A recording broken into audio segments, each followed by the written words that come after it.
Hello, everyone. Welcome back to SpeakEasy FM. Hi, we're really happy you're here today. I'm Stacy.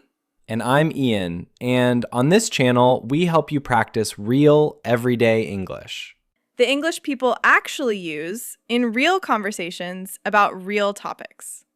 If you enjoy our videos, please subscribe and give this one a like. It really helps us out. It really does. Thank you. Okay, Ian, you look a little tense today. Do I? You've been staring at your laptop like it just insulted you. Honestly, I read 3 articles this morning about AI taking over jobs, and now I'm mildly panicking about my career. Ian? What? I'm a writer. Half the articles were basically saying, good luck, buddy. Okay, well, that's actually a perfect topic for today. It is. Today we're talking about AI and jobs. What's really happening, which jobs are changing, and how to actually talk about this whole thing in English, calmly, without panicking like I did this morning. Calm and clear. That's the goal. Quick tip before we start. If the pace feels a little fast for you, tap the settings icon on YouTube, choose playback speed, and pick whatever feels comfortable. Okay, so Stacy, should I be worried? Let's find out together. Okay, so let's start simple. What is actually going on with AI and jobs right now? From what I've read, it's not really robots walking into offices and taking desks. It's more about tasks changing inside jobs. Right. A lot of experts say AI usually doesn't replace a whole job. It replaces parts of a job, the boring, repetitive parts.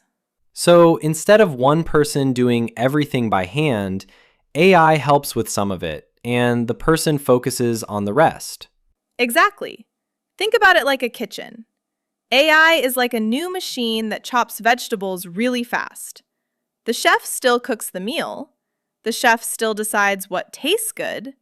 But one small task got faster. I like that. So the job doesn't disappear, but it looks different than it did 5 years ago. For a lot of jobs, yes. For some jobs, though, whole roles really are shrinking. That part is true too, and we shouldn't pretend it isn't. Which jobs are we talking about? That's exactly where we're going next. Okay, so which jobs are feeling this the most right now? A few sectors keep coming up again and again. Tech is a big one. Coding, testing, basic software tasks. AI is very good at those. That makes sense. Computers understanding computer code, not exactly a stretch. Finance is another one. A lot of routine number crunching, basic analysis, that kind of work is shifting too. What about customer service? Huge one. A lot of companies now use AI chat tools for simple questions, like checking an order or resetting a password. I've noticed that. Half the time I message a company now, I'm talking to a bot before I ever reach a real person. Same. And basic writing tasks, simple content, simple graphic design, those are shifting too, which I know hits close to home for you. Extremely close to home. That's exactly what freaked me out this morning. I get it, but here's the thing. It's not that writing disappears. It's that the simple, generic writing is what's most exposed. The kind of writing that takes real thinking, a real voice, real research, that's a different story. So the basic stuff is more at risk, but the deeper stuff is safer. Pretty much. Basic and repetitive, more at risk. Complex and judgment-based, safer. Okay, that actually makes me feel a little better. Let's zoom out a little. Beyond tech and finance, what's happening in other industries? Retail is a big one. Stores use AI to predict what people will buy, manage inventory, even suggest products online. That explains why every website suddenly knows I want new running shoes before I do. It's a little unsettling, but very effective for the companies using it. What about manufacturing? Factories use AI for quality checks, predicting when a machine might break down, and organizing supply chains. A lot of the physical work is still human, but the planning behind it is getting smarter. Makes sense. What about education? I know teachers came up already, but what's actually changing there day to day? Grading is a big one. AI can check simple assignments quickly, which frees up a teacher's time for actual teaching. Some schools use AI tutoring tools too, so students get extra practice outside class. So it's less AI replaces the teacher and more AI does the boring paperwork so the teacher has more energy left. Exactly that. And hiring is another interesting one. A lot of companies now use AI to scan resumes and schedule interviews before a human even looks at the application. Oh, I felt that one. I've applied to jobs and gotten a rejection email in about 4 minutes. No human had time to read anything in 4 minutes. That's very likely an AI system filtering applications automatically. A little cold, honestly. It is, and it's exactly why companies are also under pressure to make sure these systems are fair and not accidentally filtering out good candidates for silly reasons. What about your world? Hospitals? We use it too, actually. Not for patient care directly, but for things like reading scans faster, predicting which patients might need extra attention, and reducing paperwork for nurses and doctors. So even in safe jobs, AI is still somewhere in the background. Almost everywhere, honestly. The real question isn't, will my industry use AI? Most already do, somewhere. The real question is which parts of your specific job it touches and which parts it doesn't. That's a much more useful way to think about it than just panicking in general. Definitely more useful than doom scrolling 3 articles before coffee. I will never live that down. Nope. Let's talk about the other side. What jobs are actually pretty safe from all this? Nursing for one, yours specifically. Definitely. Healthcare in general holds up well. AI can help with paperwork or scheduling or even reading scans. But actually caring for a scared patient, holding someone's hand, making a judgment call in the moment, that's still very human. What about teachers? Same idea. AI can help grade some tests or build lesson plans, but actually connecting with a classroom of kids, noticing who's struggling, adjusting on the spot, that's not something you can fully hand to a machine. Makes sense. What else? Skilled trades. Electricians, plumbers, people who fix things with their hands in messy, unpredictable, real-world spaces. Right, an AI can't crawl under your sink and fix a leaking pipe. At least, not yet. Not yet, and probably not for a long while. Also, therapists, counselors, anyone whose whole job is trust and human connection. And creative leadership, apparently. Not just making content, but deciding what a brand should feel like, what a story should really say. Right. The pattern across all of these is pretty clear, actually. What's the pattern? Jobs built on judgment, trust, physical skill, or real human connection tend to hold up. Jobs built on repeating the same task the same way every time are the ones under the most pressure. Judgment, trust, hands, and connection. I'm going to write that down. Please do. Okay, so some jobs are shrinking, but I keep hearing that new jobs are also showing up. Is that actually true, or is that just something people say to make everyone feel better? No, it's actually true. And it's kind of a fun list. There are entirely new job titles now that didn't exist a few years ago. Like what? Prompt engineer, for one. Someone whose whole job is knowing how to ask AI tools the right questions to get useful answers. Wait, so being good at asking questions is now an actual paid skill? Basically, yes. I've been training for this my whole life without knowing it. There's also AI trainer. Someone who helps teach these systems by giving feedback on what's right and what's wrong. So a very patient teacher, but the student is a computer. Exactly. There's also AI auditor. Someone who checks AI systems for mistakes or unfair results before a company actually uses them. That sounds important. AI can be confidently wrong sometimes, so someone has to double check. Confidently wrong is the perfect way to put it. And there are hybrid roles too. People who take a skill they already had, like writing or teaching or customer support, and add AI knowledge on top. So instead of AI replacing the writer, it's more like the writer who understands AI has an advantage over the writer who doesn't. That's the idea. It's less human versus machine and more human plus machine versus human without it. That's actually kind of hopeful. It is. The people who learn to work with these tools tend to do better than the people who ignore them completely. Okay, so if I want to future-proof myself a little bit, what should I actually focus on? A few things keep coming up. Basic AI literacy is one. You don't need to be a programmer, but you should understand how these tools work and how to use them well. I've actually started using an AI tool to help me brainstorm ideas when I'm stuck. It doesn't write the article for me, but it helps me get unstuck faster. That's a smart use of it. Using it as a tool, not a replacement. What else? Adaptability. Being someone who can learn new things and adjust, instead of doing the exact same thing the exact same way forever. I feel personally attacked. I still use the same 3 recipes I learned in college. We're talking about your career, not your dinner. But sure, that applies there too. What else is on the list? Emotional intelligence. Basically, understanding people, reading a room, handling conflict, building trust.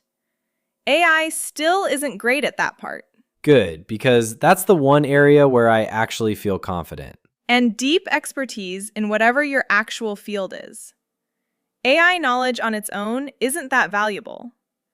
AI knowledge combined with real experience in your industry, that's the powerful combination. So it's not learn AI instead of your job, it's learn AI on top of your job. Exactly that.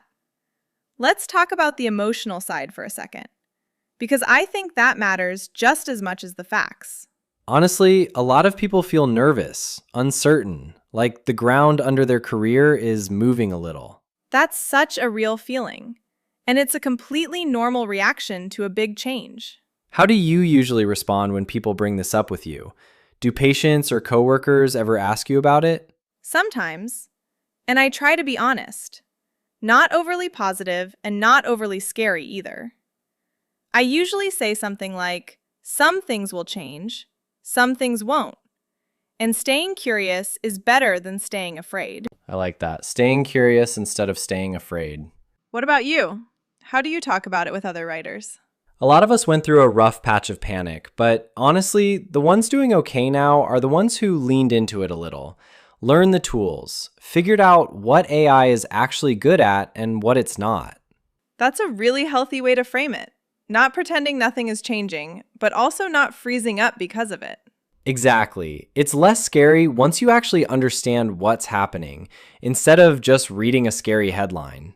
Which, coincidentally, is exactly what happened to you this morning. I walked right into that one. You did. Can I say one more thing about the fear part? Go ahead. I think a lot of the fear comes from feeling like this is just happening to you, with no control at all. That's a really honest point. But once you actually learn a tool or understand a trend, some of that control comes back. Even a small amount helps. I completely agree. Learning a little turns "this is happening to me" into "I understand this and I can respond to it." Which feels a lot better than doom scrolling at 7 in the morning. A lot better. Let's zoom out even further for a second. What does the overall picture actually look like globally? This is the part that surprised me most, honestly. A lot of major research groups have looked at this, and the general pattern is, yes, some jobs disappear, but new jobs get created too, often more than people expect. Right. Some big global reports estimate that by around 2030, tens of millions of jobs will be displaced. But an even larger number of new jobs will be created at the same time. So overall, more jobs, not fewer, just very different jobs than before. That's the general shape of it, yes. It's not a simple story of AI equals fewer jobs. It's more like AI equals a big reshuffling. What about the companies actually using AI heavily? Are they doing better or worse? Interestingly, a lot of research suggests companies that adopt AI well tend to grow faster and even raise wages and hire more people, not fewer. It's the companies that ignore it completely that tend to fall behind. That's not what I expected. I thought more AI automatically meant fewer humans. It's more nuanced than that. It seems to reward companies that use AI to grow, not just to cut costs. Although, to be fair, some companies definitely are using it mainly to cut costs. That part is real too. Completely real. Different companies are making different choices, and that's part of why the picture feels confusing from the outside. It's not one single story happening everywhere at once. So the honest answer is, it depends. The honest answer is almost always it depends, which I know isn't very satisfying, but it's true. I'd rather have a true, boring answer than a scary, exciting one. Same. And one more thing worth mentioning. The skills needed inside AI-related jobs are changing very fast right now, faster than in most other jobs. Meaning what exactly? Meaning, if you're in a field touched by AI, staying updated matters more than it used to. What was useful to know 2 years ago might already be a little outdated. That's honestly true for writing too. The tools I used a year ago already feel a bit old-fashioned. Which is uncomfortable, but also kind of exciting if you look at it the right way. Exciting is a strong word for 6 in the morning, but sure, I'll allow it. Okay, we covered a lot today. Let's slow down and go through some really useful words for talking about this topic. Great idea. First word, automation. Automation means using machines or software to do a task that a person used to do by hand. Automation has made a lot of factory work faster. That's a natural sentence using it. Next, displaced. If a job is displaced, it means it was pushed out or replaced, often because of a change like new technology. Some office jobs have been displaced by AI tools. A little heavier word, so use it carefully. Next, entry level. An entry-level job is a job for someone with little or no experience, usually the first step in a career. It's harder to find entry-level jobs in some industries right now. Good phrase to know for job conversations in general. Next, augment. To augment something means to make it bigger or better by adding something to it. AI can augment a worker's skills instead of replacing them completely. A more hopeful, useful word. Next, upskill. To upskill means to learn new abilities, usually to keep up with changes in your job or industry. A lot of people are upskilling in AI tools right now. You'll hear this word constantly these days. Next, layoffs. Layoffs are when a company lets go of a number of workers, often for financial or business reasons. The company announced layoffs after switching to new software. Common word in the news. Next, exposure or at risk. In this context, exposure means how much a job could be affected by a certain change, like AI. Jobs with repetitive tasks tend to have higher exposure to automation. A slightly more advanced phrase, but a useful one. Next, adapt. To adapt means to change your behavior or skills to fit a new situation. Workers who adapt quickly tend to handle change better. Simple, powerful word. And our last word, reskill. To reskill means to learn a completely new set of skills, often for a different type of job entirely. Some workers are reskilling into totally new industries. Different from upskilling, this one means a bigger shift. So to review, automation, displaced, entry-level, augment, upskill, layoffs, exposure, adapt, and reskill. 9 solid words. Try using at least 1 or 2 this week, even just in a sentence to yourself. All right, let's wrap up everything we talked about today. We started with the basics. AI usually changes parts of a job, not always the whole job, though some roles really are shrinking. We talked about which jobs are changing the most: tech, finance, customer service, and basic content work. We talked about jobs that are harder to replace: healthcare, teaching, skilled trades, therapy, and creative leadership. We talked about brand new jobs that are showing up: prompt engineer, AI trainer, AI auditor, and hybrid roles that mix an old skill with new AI knowledge. We talked about skills that actually matter right now: AI literacy, adaptability, emotional intelligence, and deep experience in your own field. And we talked about the emotional side. Feeling nervous is normal, but staying curious beats staying afraid. A lot of ground covered today, and a genuinely useful topic, whatever job you have. Definitely. And a good reminder that panicking over one scary headline, like I did this morning, usually isn't the most useful reaction. Understanding beats panicking, every time. Okay, it's time for our favorite part. Question of the day, and we have two today. First question: does AI make you feel nervous about your job, excited about it, or somewhere in between? And second question: what's one new skill you'd like to learn this year, AI related or not? Write it in the comments. Just a sentence or two is perfect. For example, I feel a little nervous and I'd like to learn more about data. Or, I feel excited and I want to learn how to use AI tools better at my job. Any answer is a great answer. This is a real, honest conversation, not a test. Especially since I basically failed this conversation with myself this morning, before coffee.